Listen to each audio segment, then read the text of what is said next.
Hi everyone, and welcome to today's video in the 8-part video series on understanding painful emotions. So today's video 3, which is all about understanding sadness.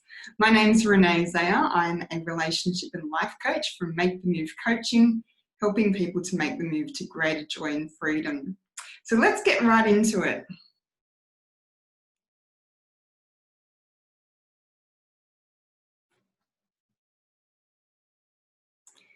Okay, so if this is the first video that you're seeing of the series, welcome, and feel free to go back to the earlier videos. We had an introduction and we've also covered anger. And if you're a keen fan already, welcome back to the next video. So as I mentioned, today is about sadness, and what we're going to cover today is understanding the scale of sadness-based emotions. So there is a whole scale. We're going to understand the positive purpose of sadness and also the impacts. So sadness is one of the 6 umbrellas of painful emotions or painful feelings. We use feelings and emotions interchangeably for the purpose of this video series. And sadness sits along with the other 5 painful emotions of anger, fear, shame, hurt, and guilt. So what is sadness? Sadness is really the feeling of being unhappy, and it's usually experienced by a change or a loss.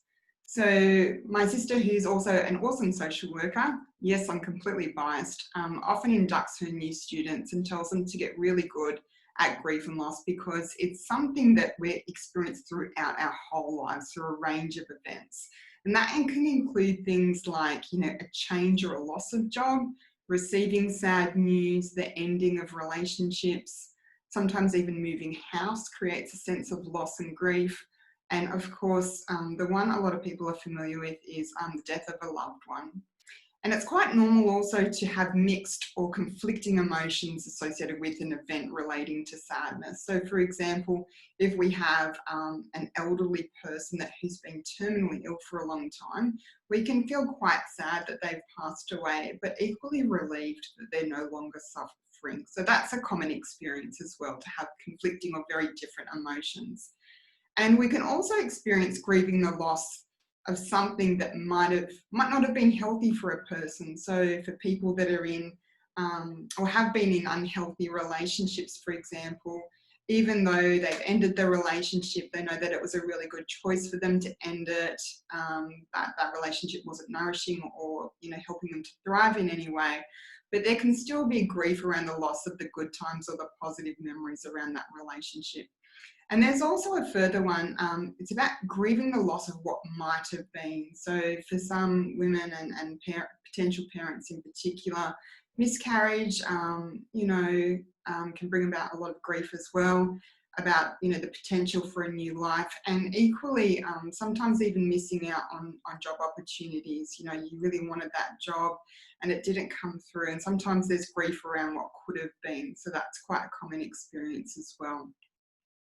So just a reminder about where painful emotions come from, and we'll look at it in the context of sadness. So this tree symbolises us as humans, and we are in a forest of different trees, but inherently trees are made up of the same things. So we have our past experiences, and again, they're different for every person, and that could include positive and also negative experiencing.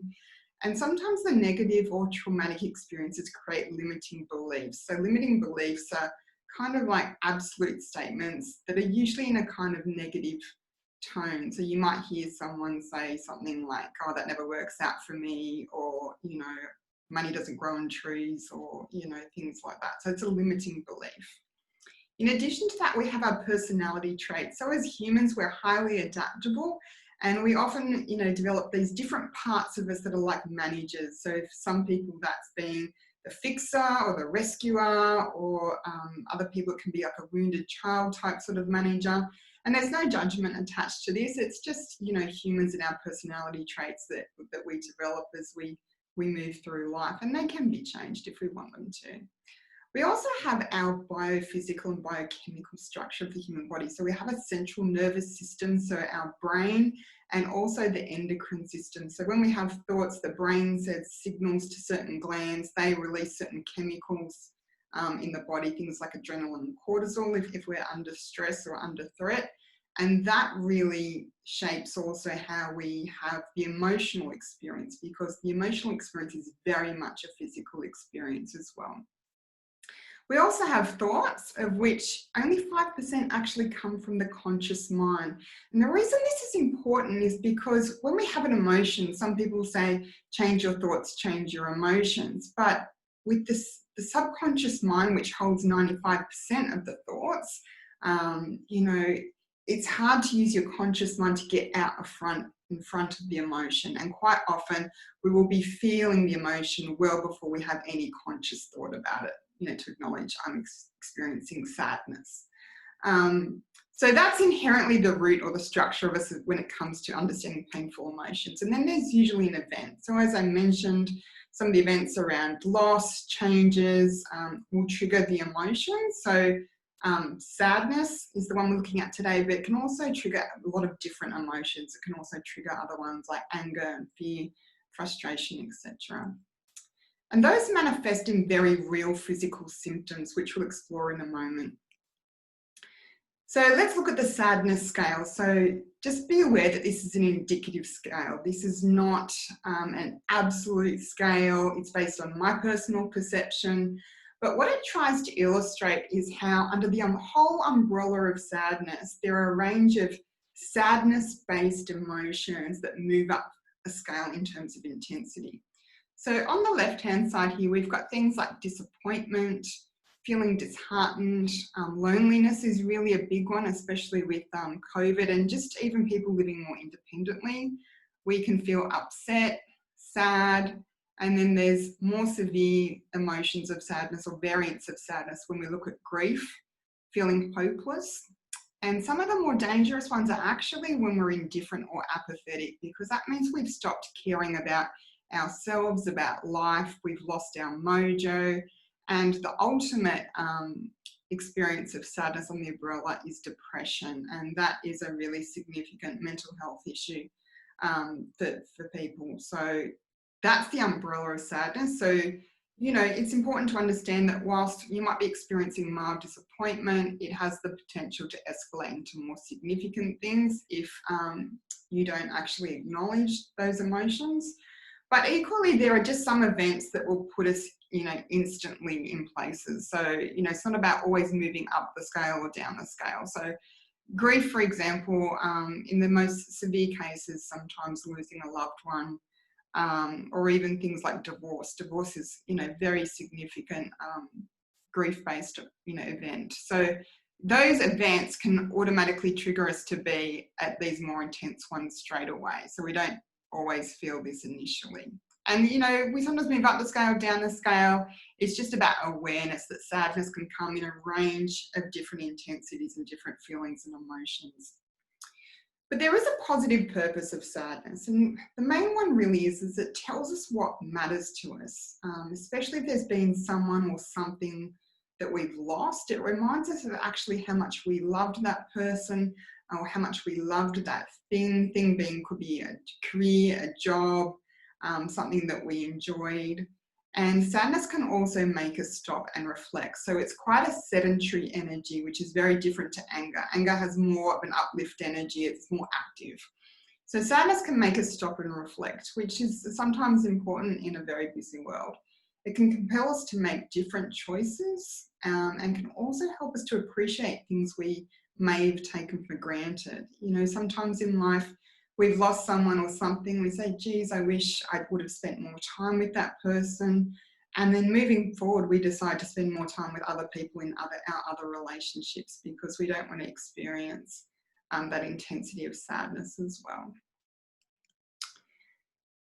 But there are quite some negative impacts of sadness as well. So the thing too important is that pain is a given, okay? You're always going to experience some sort of pain in life. You know, just death alone knows that we will experience sadness. But how it impacts in these areas includes the following. So physical impacts, based on traditional Chinese medicine, it impacts the lungs and the large intestine. It can manifest in skin conditions, and it also impacts upper body posture. So you'll find that people who are experiencing sadness might have a collapsed shoulder, they might be a little bit hunched forward because they can feel, it's a very physical feeling, the ache in the heart space, in the heart chakra area. And obviously with any painful emotion, it can result also in fatigue and insomnia. So that it takes energy. From a mental health perspective, there can be things like distraction, lack of focus, and in the most severe cases, it can escalate to depression. With relationships, it can strain relationships because people that are experiencing a lot of sadness tend to withdraw, and that can lead them to feeling quite disconnected and isolated, which is not healthy as either. In terms of behaviour, addictions can come up. People use different substances or even things like watching too much TV to basically numb the painfulness or distract them from it.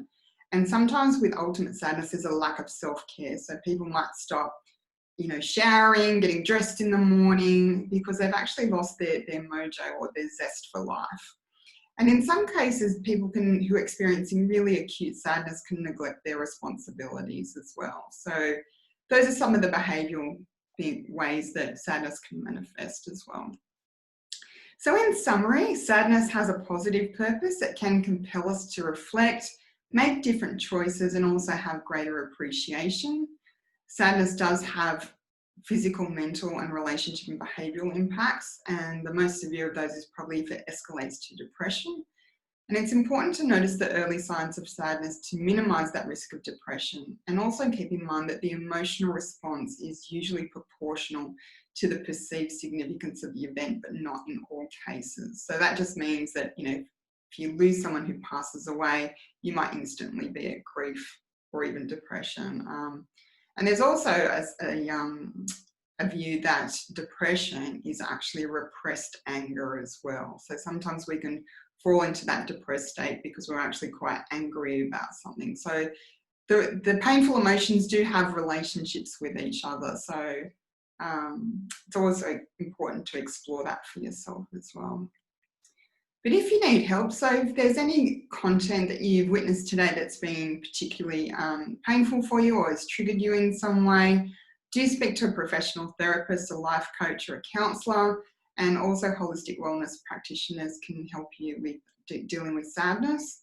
And there's also Beyond Blue as well, so there's a contact number there and their website if you need some further support.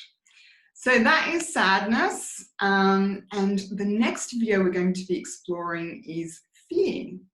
So I hope you've enjoyed that. Please let me know if you have any questions or pop some your thoughts in the comments below, and I look forward to seeing you on the next video. Take care now.